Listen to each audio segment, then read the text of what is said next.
Halo semuanya, pada video ini kami akan membahas fenomena upwelling di perairan Indonesia, khususnya di wilayah selatan Jawa, Sumatera, Indonesia Tenggara, dan Laut Banda. Sebelum memulai, perkenalkan, nama saya Valencia Panujaya dengan NIM 25135111033 dan teman saya. Perkenalkan, nama saya Lincarwan Simanulang. Perkenalkan, nama saya Rutiran Kesha Molina dengan NIM 25135111022. Saya Siti Melani Alfitira dengan NIM 2513511023. Perkenalkan, nama saya Brigita Nadia Azalia Cayanto dengan akhiran NIM 24. Indonesia merupakan wilayah laut tropis yang memiliki dinamika oseanografi yang sangat kompleks karena dipengaruhi oleh pertemuan dua samudera besar, yaitu Samudra Pasifik dan Samudra Hindia. Pada gambar ini terlihat wilayah perairan Indonesia Timur yang meliputi Laut Banda, Flores, Maluku, hingga Arafura. Wilayah ini menjadi salah satu pusat dinamika laut yang sangat penting, terutama karena adanya sirkulasi arus laut dan sistem angin muson. Salah satu fenomena utama yang terjadi di wilayah ini adalah upwelling, yaitu proses naiknya massa air dari lapisan dalam ke permukaan laut. Air dari lapisan dalam ini umumnya lebih dingin dan kaya nutrien seperti nitrat dan fosfat, sehingga berperan penting dalam meningkatkan kesuburan perairan. Upwelling merupakan proses yang terjadi akibat interaksi kompleks dari angin, arus laut, dan juga rotasi bumi. Pada gambar ini terlihat adanya pengaruh angin muson serta arus laut seperti Indonesia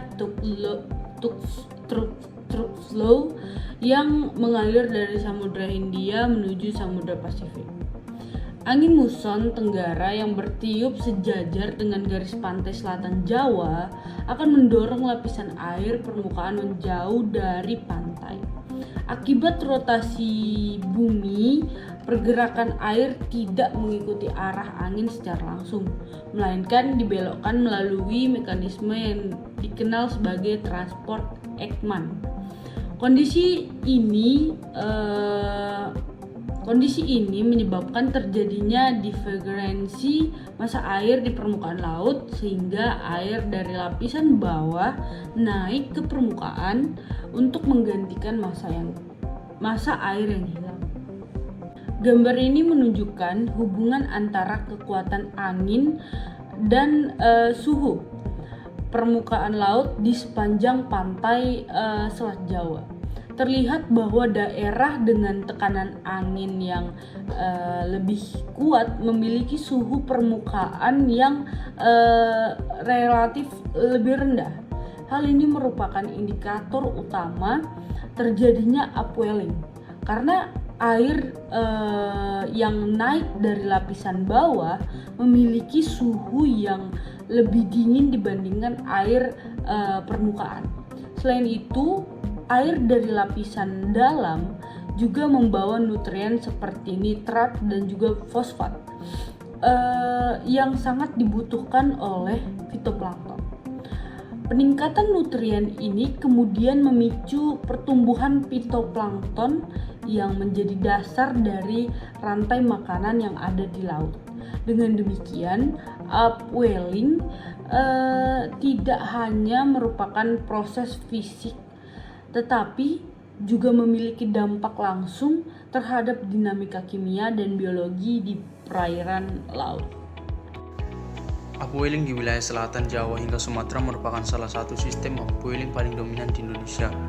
Wilayah ini berhadapan langsung dengan Samudra Hindia, sehingga sangat dipengaruhi oleh angin muson tenggara yang bertiup secara konsisten setiap tahun.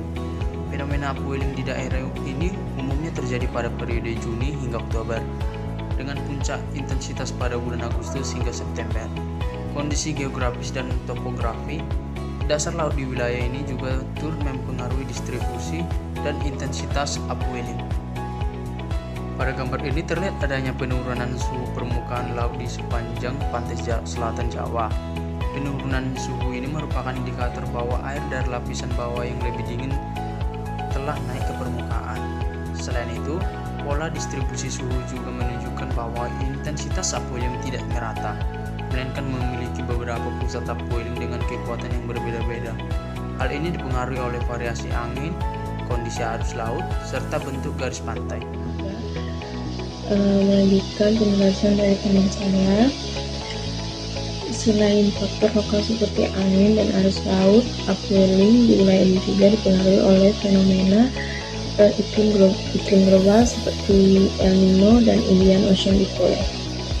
Pada kondisi El Nino dan fase iot positif, intensitas upwelling itu cenderung meningkat karena penguatan angin muson dan perubahan sirkulasi laut.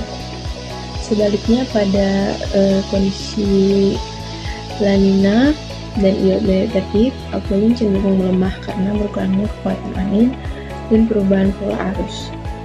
Hal ini menunjukkan bahwa dinamika upwelling di Indonesia tidak hanya dipengaruhi oleh faktor lokal, tetapi juga oleh sistem iklim global yang lebih luas. Di wilayah Indonesia Tenggara, khususnya di sekitar Nusa Tenggara, upwelling terjadi dengan intensitas yang lebih kuat dan lebih stabil dibandingkan wilayah lainnya. Hal ini disebabkan oleh posisi geografis yang langsung berhadapan dengan Samudra Hindia, serta pengaruh angin muson yang lebih konsisten. Gambar ini menunjukkan distribusi klorofil A, di mana warna hijau hingga warna kuning menandakan tingginya konsentrasi fitoplankton. Peningkatan klorofil ini merupakan respon langsung terhadap meningkatnya nutrien di permukaan akibat proses upwelling. Kondisi ini menjadikan wilayah Indonesia Tenggara sebagai salah satu daerah dengan produktivitas primer yang sangat tinggi dan potensi perikanan yang sangat besar. Oke, dan yang terakhir, upwelling di Laut Banda memiliki karakteristik yang sedikit berbeda dibandingkan wilayah selatan Jawa dan Nusa Tenggara. Fenomena ini terjadi secara musim dan biasanya mulai dari bulan April hingga Oktober dengan puncak intensitas pada bulan Agustus. Pada gambar ini terlihat bahwa konsentrasi klorofil meningkat secara signifikan pada periode tersebut yang menunjukkan adanya peningkatan produktivitas biologis. Peningkatan ini disebabkan oleh naiknya air laut dalam yang kaya akan nutrien ke permukaan sehingga mendukung pertumbuhan fitoplankton. Secara keseluruhan, upwelling di Laut Banda berperan penting dalam menjaga keseimbangan ekosistem laut, meningkatkan kesuburan perairan, dan mendukung sektor pertanian Indonesia. Dapat disimpulkan bahwa upwelling merupakan salah satu proses penting dalam dinamika oseanografi di perairan Indonesia. Fenomena ini terjadi akibat interaksi antara angin muson, arus laut, serta faktor global seperti NSO dan Indian Ocean Dipole. Upwelling membawa massa air dari lapisan dalam yang kaya nutrien ke permukaan, sehingga meningkatkan kesuburan perairan dan mendukung pertumbuhan fitoplankton sebagai dasar rantai makanan laut. Hal ini berdampak langsung pada meningkatnya produktivitas perairan dan potensi perikanan di Indonesia. Dengan memahami proses upwelling, kita dapat lebih memahami bagaimana sistem laut bekerja serta pentingnya menjaga keseimbangan ekosistem laut. Sekian dari kami, terima kasih atas perhatiannya.